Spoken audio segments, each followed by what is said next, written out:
Hello, it's 4:27 p.m. So I'm here early today. Well, in this room early today, and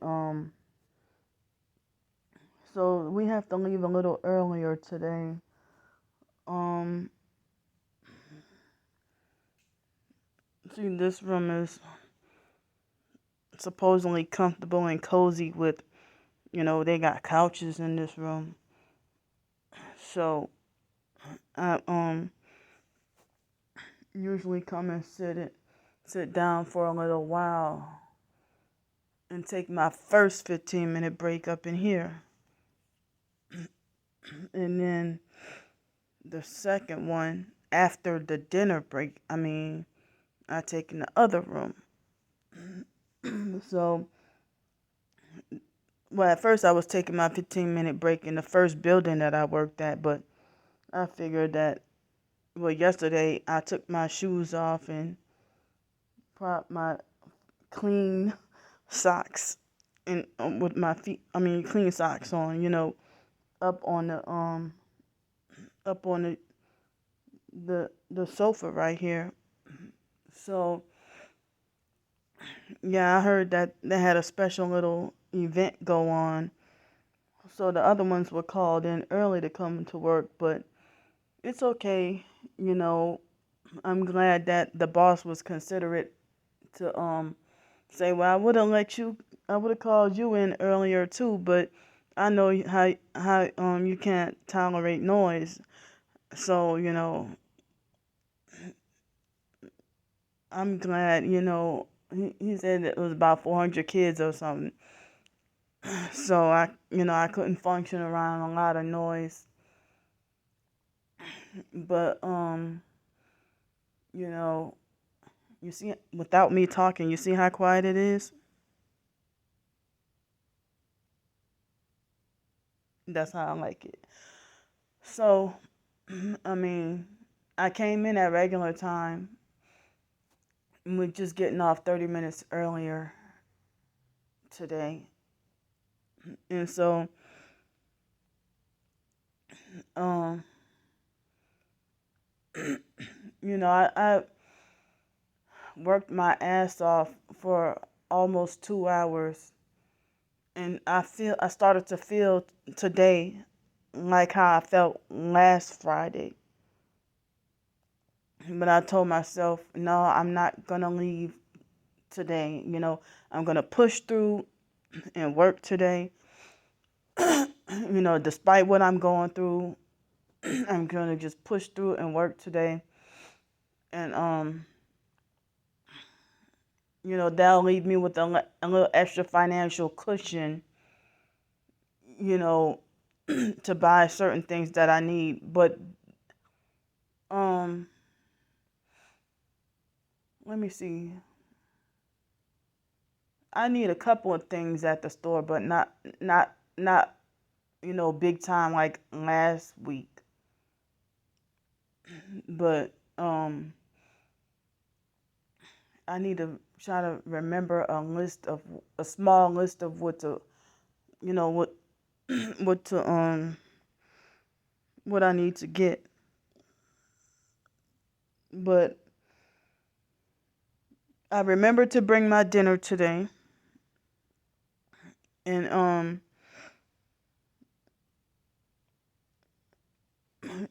so I remember to bring my dinner today. And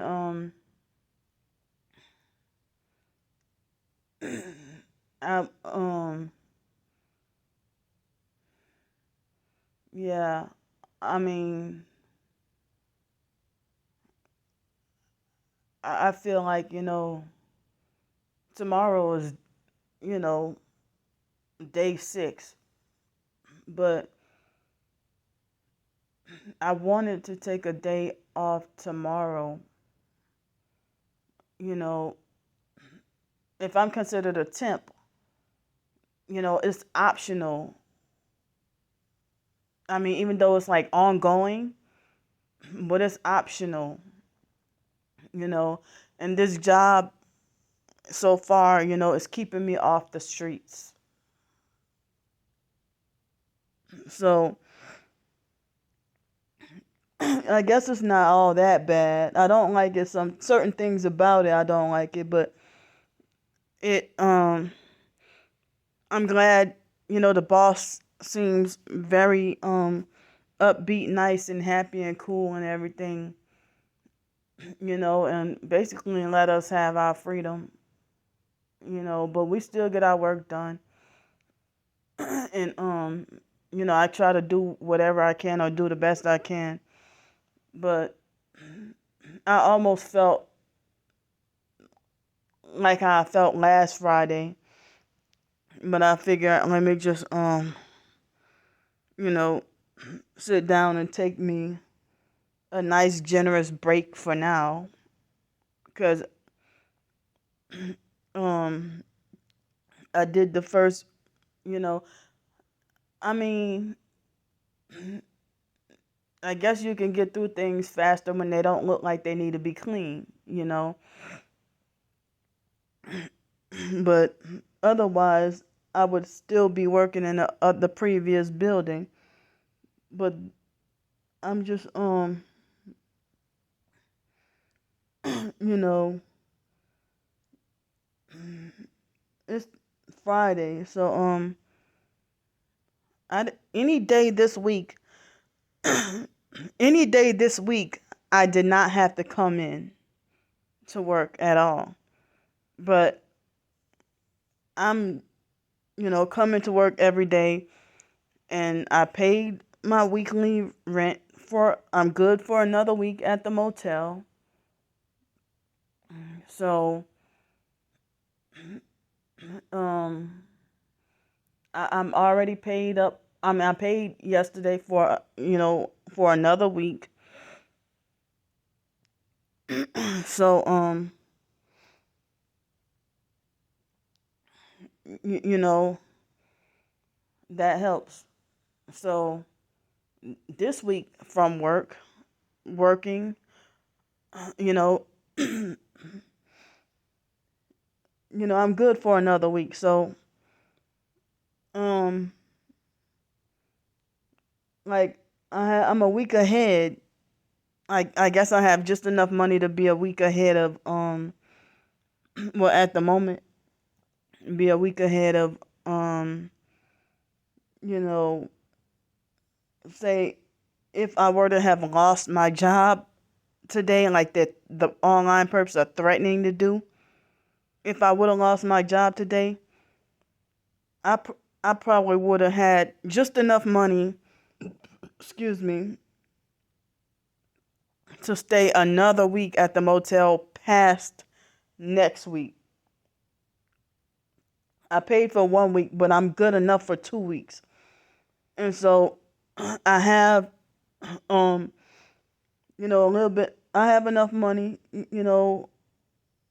for like modest food, nothing fancy. And I'm okay with that and content with that. I don't have to have a fancy meal.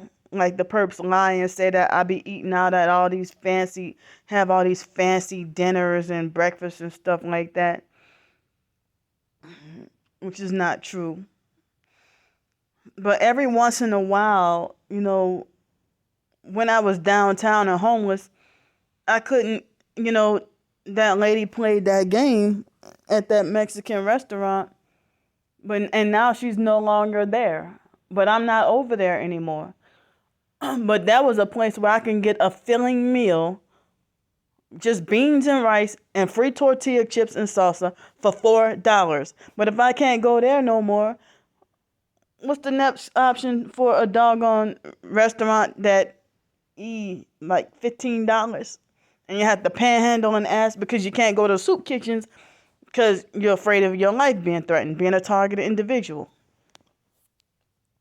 So, you know,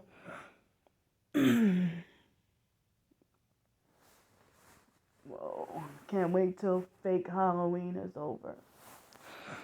But, your life being threatened, being a targeted individual and stuff like that. I already told y'all what I have to go through. So you're forced out of your own home and have to go and like as I said, if people falsely, oh, you're just trying to scam people, or you just lying. Another target should understand what you're going through, But it's like if they got me banned from when I try to get the cheapest that I can afford that I'm not banned from, you know, the cheapest hotel or motel. That's also I look into safety as well. Certain motels they have in Pensacola, but I couldn't go to them because if they're in an unsafe area, like on Cervantes in Spanish, I can't go to those because they seem like very dangerous. So I was going to that extended stay place on the Mobile Highway, but I can no longer go there anymore. And I was able to have like a long walk to my storage unit, but then had to be perped the whole way. I had to be perped going to my storage unit and stuff. And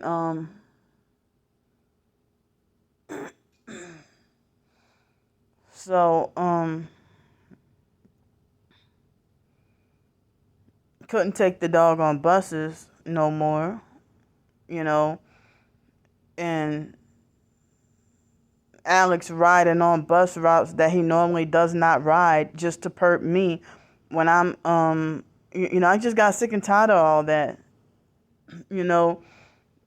When I would get on the bus and he's already on there. And I heard that it's the usual for somebody to stalk you. I mean, when somebody stalks you, they make it to your destination before you do and try to frighten and intimidate you. So it's like, so at the moment, I have enough money, to eat modestly. And I've been saying, like, I wish there was a Dollar Tree around here, but Dollar Tree is like far down the road, that you would need, well, almost far enough that you would need a cab or Uber or something to get down there. It's like, I'm pretty sure it's walkable, but it's a long walk to get down there. Quite far down there. So, I mean, I would have liked if there was a Dollar Tree walking distance from my little motel room. I would have liked to get me a small little dollar broom and dustpan and mop and bucket to, sweep up those dog hairs from the tenant before me, or tenants before me.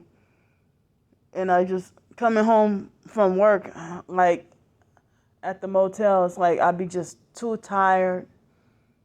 I know I need to clean out the refrigerator from what other people have, the people before me, the dog hairs inside the refrigerator, freezer, and microwave. So I just try to maneuver around it, like, or try to not even put my stuff on those areas, And every once in a while, I'll find some dog hairs on the bed. And so, like, I come home just so exhausted from work, and so I'm like, today at the moment I'm feeling a sleep deprived feeling, and I forgot that sleep deprivation can make you cranky and irritable and moody, and you may come off as acting like a bitch sometimes when you really don't mean to, but and then you feel like you're suffering if you got days of sleep deprivation. Like, I'm feeling pressure on my heart right now, you know, from, you know, last night I think I got sleep, but it wasn't significant. I mean, it wasn't like the night before. The night before, I slept decent. But last night, you know, I didn't get to sleep that great. So I guess I find myself saying, being nervous, anxiety. And I've been feeling very nervous and anxiety lately.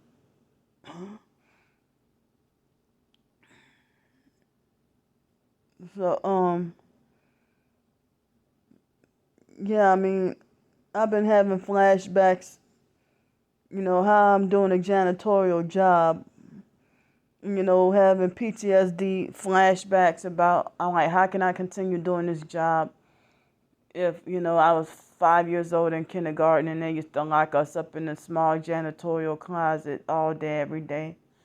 And here I'm doing a janitorial job and go in a closet to, fill up the mop bucket or empty out the mop bucket or get supplies or fill up the bottle full of the cleaner and clean and spray and everything like that. So I'm feeling like re-trauma, but nobody at this job knows about me going through that.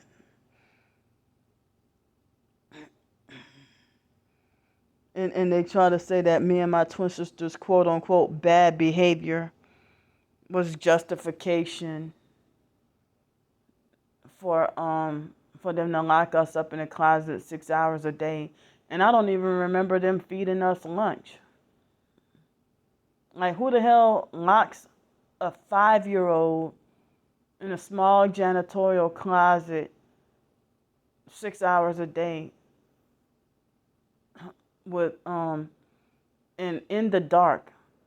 But I thought that a time or two they locked both of us up in there together. But I think mainly I remember being in there a lot by myself, almost every day. They try to make like our behavior was so bad. And my twin sister had that treatment also, and abuse also. But I don't remember them doing that to the other kindergarten kids.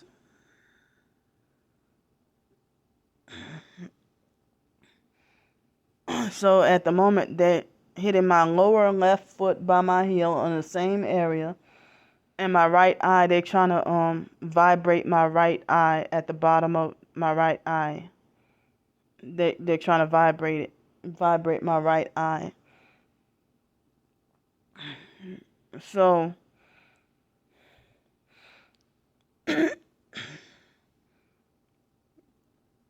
I mean, like, I try to do what I can, trying to save money wherever possible, like on food here at the I'm not at the motel at the moment, but when I with this job and me, as I said, if I can buy me some like a $3 and something gallon of milk and a $3 box of cereal, and it can stretch me a whole week.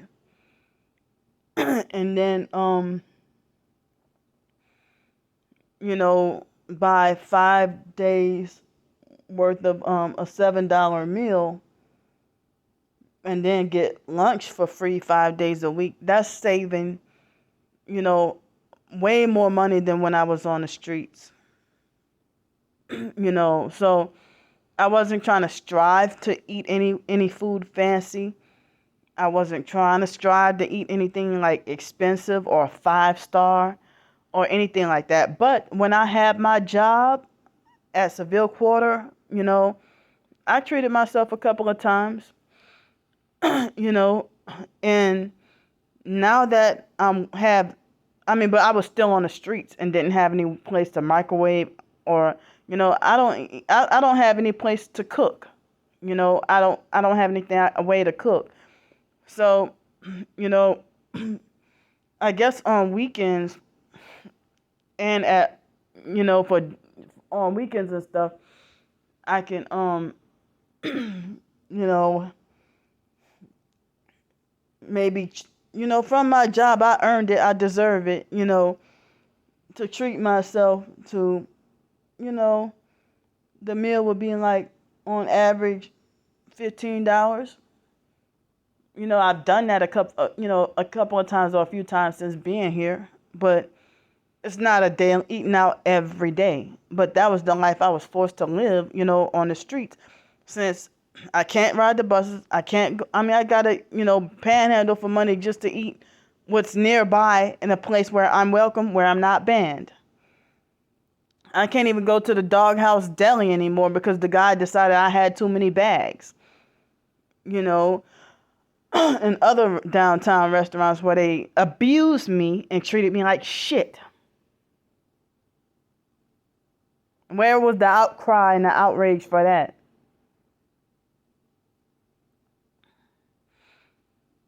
Where just for being homeless, being kicked out of and banned from not every restaurant, but mostly every like more than half the doggone restaurants, downtown.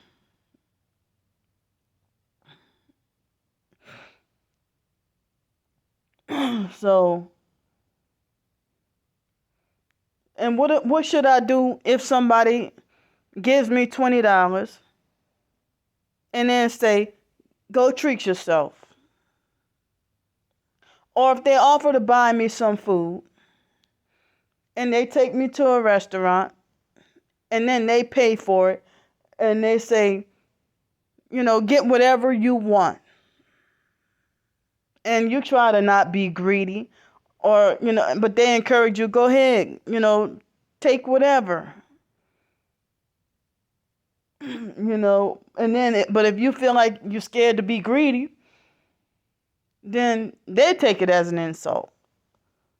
So, if they told you go ahead, treat yourself, and you don't try to strive for the most expensive thing on a menu, and you still try to think you're being courteous, trying to get something that's on a cheaper side, and they're like, go ahead, So,